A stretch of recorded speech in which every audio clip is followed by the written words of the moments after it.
இதே இந்த சர்க்கரை நோய் உள்ளவங்க அந்த மாத்திரை அதிகமாக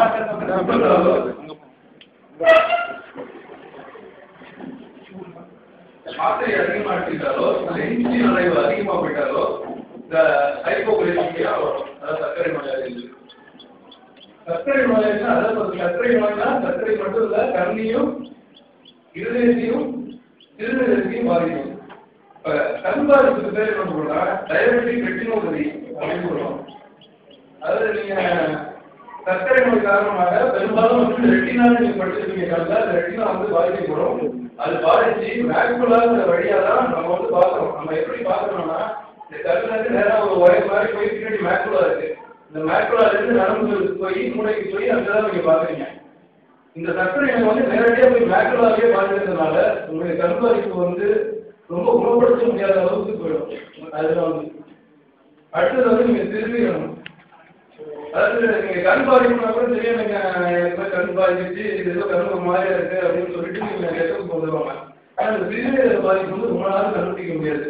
ஏன்னா அது வந்து லெபார்டரி முறையில மைக்ரோ ஆல்புமினியா மூலமா தான் அதை கண்டுபிடிக்க முடியும். அதனால ரொம்ப நாளைக்கு கண்டுபிடிக்க முடியாம ரொம்ப கிளியரா வந்ததுக்கப்புறம் சுத்தி எடுத்து போனதுக்கு அப்புறம் தான் கண்டுபிடிக்க முடியும். அடுத்தது முக்கியமானது இதய நோய். அதாவது அது இதய நோய் வந்து இப்ப வந்து பள்ளி மாணவர்களே வர ஆரம்பிச்சு. அதாவது உங்களுடைய பள்ளியிலேயே 2 பேர் நான் கண்டுபிடிச்சிருக்கேன். இந்த மாதிரி அப்படின்னு சொல்லி நானே ஆரம்பிச்சிருக்கேன். அதனால இதை பத்தி இதெல்லாம் பத்தி நாம தெரிஞ்சுக்கிட்டு என்ன பேச போறோம் நீங்க வைக்க கூடாது. அது மட்டும் நான் கேட்டுக்கிறேன். அது சர்க்கரை நோய், உயர் ரத்த அழுத்தம், அதிக கொழுப்பு சத்து ஆகியவைதான் இருந்தா இதயத்துக்கு ரத்த செல்வ கரோனரி ஆர்டரியில அப்படியே லேசா அடக்கிட்டு ரத்தம் வந்து சரியா போகாது. சரி, உயர் ரத்த அழுத்தம்னா என்ன? உயர் ரத்த அழுத்தம் 120, 80 இதுதான் நார்மல் அப்படிம்பாங்க. இந்த 120னா என்ன, 80னா என்னன்னா சிஸ்டோலிக் பிரஷர், டைஸ்டோலிக் பிரஷர் அப்படிம்பாங்க. அதாவது உங்களுடைய ஹார்ட் வந்து முதல்ல அழுத்தம் கொடுத்து ரத்தத்தை வருது பார்த்தீங்களா, அதுதான் சிஸ்டோலிக்.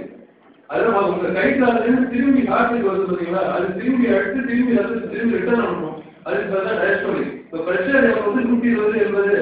உங்க வீட்டுல எவ்வளவு பேரு அவங்க அம்மா அப்பா யாராவது செக்அப் கொண்டு வருவாங்க. எனக்கு வந்து இவ்வளவு இருக்கு சொன்னாங்க, டாக்டர் இவ்வளவு இருந்தா ஹாஸ்பிட்டலுக்கு போனேன், இது என்னன்னு சொன்னா நீங்க கொடுங்க, இதுதான் வந்து சிஸ்டோலிக், இதான் டைஸ்டோலிக்னு நீங்க தெரிஞ்சுக்கணும். அதாவது இருதயம் வந்து முதல்ல தன்னுடைய அழுத்தத்தை கொடுத்து மற்ற பகுதிகளுக்கு ரத்தத்தை அனுப்புறதுக்கு பேர் வந்து சிஸ்டோலிக், அங்கேயும் திரும்பி ரிட்டர்ன் ஆகிறதுக்கு பேர் வந்து டைஸ்டோலிக். அதாவது இது ஏன் அழுத்தம் ஆகுது அப்படின்னா ரத்தத்துக்கு உப்பு அளவு அதிகமானதான் இந்த உயர் ரத்த அழுத்தம். அதாவது உயர் ரத்த அழுத்தத்துக்கு சர்க்கரை நோய்க்கு ஒரு சம்பந்தம் அப்படின்னா 3/4 பேர் உயர் ரத்த அழுத்தம் உள்ளவங்க அடுத்து சர்க்கரை நோய் போவாங்க, சர்க்கரை நோய் உள்ளவங்க உயர் ரத்த அழுத்தம் வருவாங்க. இரண்டும் ஒன்றுக்கு சம்பந்தப்பட்டவையாக இருக்கிறது. இந்த சர்க்கரை நோயை எப்படி கண்டுபிடிக்கணும்? சில பேர் வந்து ரொம்ப நாளா ஒரு புண்ணு ஆறாம இருக்கு அப்படிம்பாங்க. ரொம்ப நாளா இந்த புண்ணு ஆறிருக்கு, சாதாரண புண்ணு ஆறிடும்னு சொல்லிட்டு எதாவது வச்சு பஞ்சு வச்சு கட்டிப்பாங்க, ஏதாவது கிராமத்தில் வந்து பண்ணிக்கிற பஞ்சு வச்சு கட்டிக்கிறது. சில பேர் கொஞ்சம் விவரமான ஒரு ஆணி போட்டு இருப்பாங்க. அந்த 6வது புண்ணு இருக்கிறதுக்கு காரணம் சர்க்கரை நோய் என்று ரொம்ப நாளைக்கு இருக்குதான் தெரியும். ஆனா அந்த ரொம்ப நாளைக்கு அப்புறம் தெரியுறதுக்கு முன்னாடி என்ன ஆச்சுன்னா அந்த காலை வந்து என்ன காலை வந்து எடுக்கிற அளவுக்கு போயிடும். அந்த சாதாரண புண்ணு சின்ன புண்ணு தான், நீங்க எங்க முள்ள கட்டிக்கிட்டா இல்ல எதுக்கு அடிப்பட்ட புண்ணா தான் இருக்கும். அந்த சர்க்கரை நோய் இருக்கிற காரணத்தால குணப்படுத்த முடியாம பெருசாகி உள்ள ஆழமாகி காலை எடுக்கிற அளவுக்கு போயிடும். அதனால இந்த சர்க்கரை நோய் உள்ளவர்கள் வந்து எப்பவுமே கொஞ்சம் ஜாக்கிரதையா இருக்கணும். எங்கேயும் அடிபட்டுக்கூடாது, அந்த மாதிரி கொஞ்சம் ஜாக்கிரதையா இருக்கணும். ஏன்னா அந்த புண்ணு வராம அவங்க கற்றுக்கணும். ஏன் இந்த ரத்த அழுத்தம் இருக்குன்னா இதெல்லாம் பாரம்பரியம், வாழ்க்கை முறை, உடல் உழைப்பு கம்மியா இருக்கு. இப்போ பார்த்தீங்கன்னா சென்னையில் வந்து பார்த்தீங்கன்னா சாஃப்ட்வேர் எங்களுக்கு தெரியும். அதாவது கம்ப்யூட்டர்லேயே 3/4 ஒரு நாள் ஃபுல்லாக எடுக்கிறாங்க. அதே சமயம் மன அழுத்தம் அதிகமாக ஏதோ ஒரு டென்ஷனாகவே இருப்பாங்க. அந்த டென்ஷன் இருந்தாலும் அதுவும் ஒரு சர்க்கரை அளவு வந்து அதிகமாக காரணமாக இருக்கு. அதாவது 85% உயர்ந்த ரத்த அழுத்தத்துக்கு அறிகுறியே இருக்காது. லேசாக தலைவலி இருக்கும். எதார்த்தமும் இந்த செக்அப் பண்ணும்போது தான் கண்டுபிடிப்பாங்க. இப்போ நாங்கள் வந்து இந்த ஆசாரம் வந்து நலமான சொல்லிட்டு ஒரு திட்டம் வந்தது. கிராமத்துக்குள்ள அது மாதிரி கண்டுபிடிச்சாங்க. அது வீடு வீடாகவே சென்று இந்த மாதிரி உயர் ரத்த அழுத்தம் இருக்கா இது அது ஒரு அதாவது அங்கன்வாடி பணியாற்ற உதவியோடு அதை கண்டுபிடிச்சாங்க. ஆனா அந்த அளவுக்கு கண்டுபிடிச்சாலும் ஏகப்பட்ட பேர் வந்து தங்களுக்கு கூட பாதிப்புகள் அறியாம இருக்காங்க. அவங்க திடீர்னு தலைவலின்னு வருவாங்க, இன்னைக்கு வந்தாலும் மயக்கம் வச்சுருப்பாங்க. அப்பதான் தெரியும் அவங்களுக்கு அளவுக்கு அதிகமான இருக்கு. எனக்கும் கொஞ்ச நாள் இருதய பாதிப்பு போயிடும், அந்த அளவுக்கு இருக்கிறவங்க. ஆனா நேரமா தலைவலியோ எப்பொழுதும் மயக்கமோ இருந்தாலும் நீங்க வந்து அரசு அவங்க வச்சு இல்லை நம்ம வேற ஏதாவது மருத்துவ மழை இப்போ மயிலாடுதுறை கொண்டு மருத்துவமனையிலையோ வந்து அனுப்பிச்சு. அது சர்க்கரை நோயோட சிகிச்சை இல்லை. முதல்ல வந்து ரொம்ப முதல் வகையான சர்க்கரை நோய்க்கு வந்து இன்சுலின் ஊசி போடுறது. ரெண்டாவது வகையான சர்க்கரை நோய்க்கு வந்து மாத்திரை சாப்பிட்றது. அதாவது அந்த மாத்திரையை வந்து கட்டுப்படுத்திக்கலாம். அதே சமயம் உணவு கட்டுப்பாடு தான் முக்கியம். உணவு கட்டுப்பாடு முக்கியம்னா அதாவது கிழங்கு வகைகள்லாம் அவங்க சாப்பிடக்கூடாது. நீங்கள் அதாவது இன்னைக்கு பார்த்தீங்கன்னா நம்மளுடைய வீட்டிலலாம் வந்து பெரியவங்கலாம் சின்ன பசங்க மாதிரி பேசுகிறாங்க. சின்ன பசங்களாம் ரொம்ப பெரியவங்களுக்கு அட்வைஸ் பண்ணுறாங்க. அதனால உங்களுக்கு சொல்கிறாங்க. ஏன்னு சொல்கிறேன்னா தீபாவளி சமயத்தில் இந்த பலகாரத்தினால பெரிய பிரச்சனை வருது. அது இந்தியாவுக்கும் பிரச்சனை தான். ஏன்னா இந்த தீபாவளி சமயத்தில் பலகாரத்தை செஞ்சு வச்சுட்டா யாரும் கட்டுப்படுத்த முடியாது. சின்ன பசங்க பெரியவங்களும் எடுத்து சாப்பிட்றாங்க. அந்த சமயத்தில் அது அதிகமாக ஏற்பட்டது சிலர் வரும். ஆனால் இப்பயாவது பரவாயில்ல, சமீபத்திய ஆண்டுகளில் அந்த ஆர்டிஃபிஷியல் ஃபீச்சர்ஸ்ன்னு சொல்லி அது மூலமாக ஃபீல் செய்கிறாங்க. அதாவது நம்ம இயற்கையான சக்கரை இல்லாமல் அந்த ஆர்டிஃபிஷியல் ஃபீச்சர்ஸ் மூலமாக செய்கிறாங்க. அந்த வகையான பலகாரத்தை வச்சு சாப்பிட்றதுன்னு நீங்கள் சொல்லணும். அதாவது சாதாரண சர்க்கரை வந்து சாப்பிட்டோம்னா அதிக அளவுக்கு போய்ட்டு இருதய பாதிப்பு மாதிரி போயிடும்.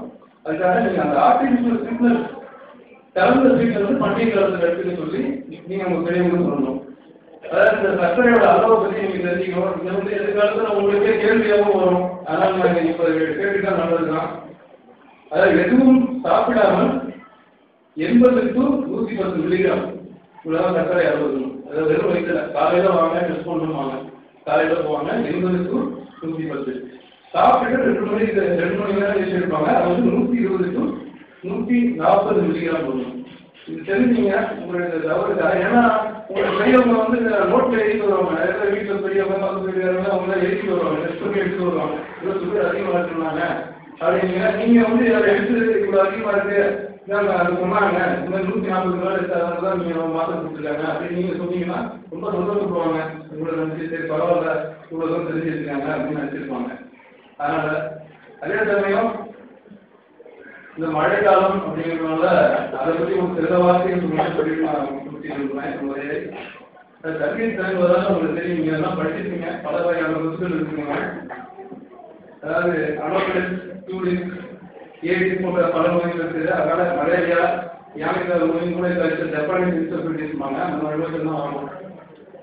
அதாவது இன்னொரு பொதுவான ஒரு விஷயத்தை சொல்லி வரும்னா இந்த பல் சம்பந்தமான வேலைக்காக நீங்கள் அடிக்கடி வருவீங்க, பல்லுக்காக வருவீங்க. ஒன்றும் பொதுவான விஷயம் நீங்கள் பள்ளி மாணவர்களாலும் அது சொல்லி வருகிறேன். தினமும் 2 முறை காலை இரவு பல் தோன்றனால உங்களுக்கு பல்வலி இருக்காது. அதாவது நீங்கள் பல்வலிக்கு ரொம்ப பல்வலி சாப்பிடுறது நீங்கள் நிறைய பேர் வரீங்க, பல்லு ஊசி போடுங்க அப்படிங்கிறீங்க. அது ஊசி போட்டால் 2 நாளைக்கு நிற்கும். ஆனால் நீங்கள் தினமும் 2 வேளை பல் துளைக்கினால் இந்த பல் சம்பந்தமான பிரச்சனைகள் வராது. அது மட்டும் நீங்கள் ஞாபகத்தில் வச்சுக்கலாம். அதே சமயம் நகங்கள் வெட்டப்பட்டு சுத்தமாக வைத்திருக்க வேண்டும். இருமல் மற்றும் தும்மல் இருக்கும்போது நீங்கள் வந்து ஒரு கட்டி வச்சு முடிவுதான் கொஞ்சம் எடுத்துக்கணும். நல்லா எல்லாரும் படம் எடுத்து பண்ணீங்கன்னா அடுத்த நாள் அவனும் வெளியே கொடுத்துருவோம். இதுதான் ஒரு உண்மை. ஒருவர் பயன்படுத்திய துணியிலோ கட்டிகளோ நீங்கள் மற்றவங்களாம் பயன்படுத்தக்கூடாது. அதாவது வைட்டமின் சத்துக்களோட முக்கியத்துவம் நீங்கள் வந்து படிச்சிருக்கீங்க. இன்னொரு முக்கியமான விஷயம் வந்து தேங்கிய தண்ணியில் வந்து நீங்கள் உங்களுடைய கால்களில் வந்து வைக்கக்கூடாது. ஏன்னா தேங்கிய தண்ணீர் மூலமாக லெப்டோஸ்பைரோசிஸ் போன்ற நோய்கள்லாம் பரவப்படும். அதனால் இந்த நீரிழிவு சம்பந்தமான கருத்துக்களை உங்களுக்கு உபயோகமாக இருக்கும் என்று நம்புகிறேன்.